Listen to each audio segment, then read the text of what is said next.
Herkese yeniden merhabalar, kanalıma hoş geldiniz. Kıyıda köşede kalmış parça dantelleri gün yüzüne çıkarmanın zamanı geldi.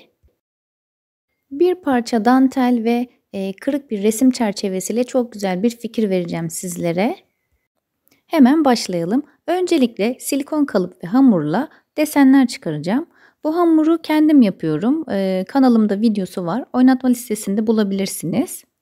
Silikon kalıpları da hobi malzemeleri satan dükkanlardan, Trendyol, Hepsi Burada gibi online sitelerden, kokulu taş malzemeleri, hatta pasta malzemeleri satan dükkanlardan da bulabilirsiniz. Hamurları hazırladıktan sonra arka kısmına tutkal sürerek çerçeveye yapıştırdım. Çok fazla süslemek istemiyorum, o yüzden karşılıklı 2 tane desen yapıştırdım. Diğer hazırladığım desenleri de çerçevenin köşe kısımlarını yapıştıracağım.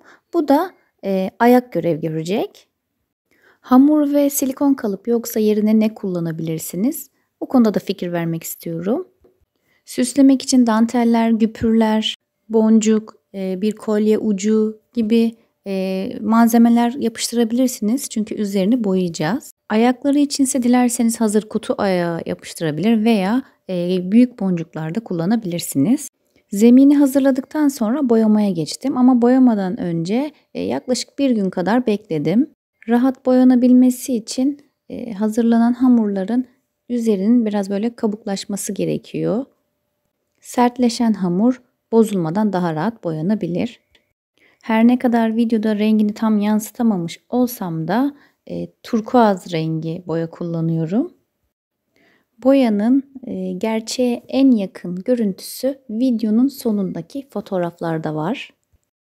Bu şekilde 2 kat boyadım. Boyam kuruduktan sonra siyah renk eskitme kremi süreceğim ve kuru bir bez yardımıyla fazlalığını silerek bir doku oluşturacağım. Özellikle böyle girintili çıkıntılı zeminlerde eskitme kremleri çok güzel bir görüntü oluşturuyor. Zaten benim istediğim de bu. Vintage bir görüntü vermek istiyorum. Eskitme kremini sürdükten sonra silmek için kuru bir bez parçası kullandım.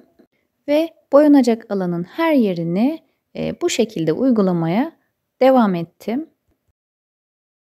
Dantel sever misiniz? Evinizde kullanır mısınız? Açıkçası ben hala kullanıyorum. Şimdi her şeyin hazırları çıktı ama dantelin yeri ayrı. Çünkü öyle bir emek var ki, yani tam el emeği, göz nuru. Bekarken fırsat buldukça küçük küçük parçalar ben de örerdim. Ama annem ciddi bir emek harcadı bu konuda. Perdeler, yatak örtüleri, hepsini kullanamasam da dolabımda duruyor. Bir gün mutlaka değerlendiririm diye düşünüyorum. Artık eskisi gibi her yere bir örtü konulmuyor ama ufak tefek parçaları kullanmayı seviyorum. Eskitme kısmını da bitirdikten sonra metalik altın rengi boyayla ışıltılar verdim ve desenlerin ortaya çıkmasını sağladım. Genelde parmağımla sürmeyi tercih ediyorum çünkü fırçayla sürdüğümde istemediğim yerlere bulaşabiliyor ama parmağımla boyayı daha rahat kontrol edebiliyorum. Plastik basit bir çerçeve boyanıp süslenince görüyorsunuz ne kadar farklı bir görüntüye sahip oldu. Son olarak çerçeveyi su bazlı vernikle vernikleyerek boyama kısmını bitirmiş oldum. Şimdi geçiyorum danteli nerede kullanacağıma. Çerçevenin arka kısmındaki plastiği bir mukavvanın üzerine koyarak çizdim ve kestim. Bolca tutkal sürdüm. Tutkalı zemine tamamen yaydıktan sonra bir parça jüt kumaşı üzerine koyarak yapışmasını sağladım. Sağlam yapışması için üzerine bir ağırlık koyarak bekletebilirsiniz. Tutkal kuruduktan sonra kumaşın fazlalığını kestim. Eğer elinizde daha büyük çerçeve ve dantel parçaları varsa bu yaptığım gerçekten çok daha güzel görünecektir. Dantelleri böyle farklı çalışmalar yaparak değerlendirmeyi deneyelim mi? Ne dersiniz? Şimdi o en çok merak ettiğim kısma geldim. Artık parçaları birleştiriyorum.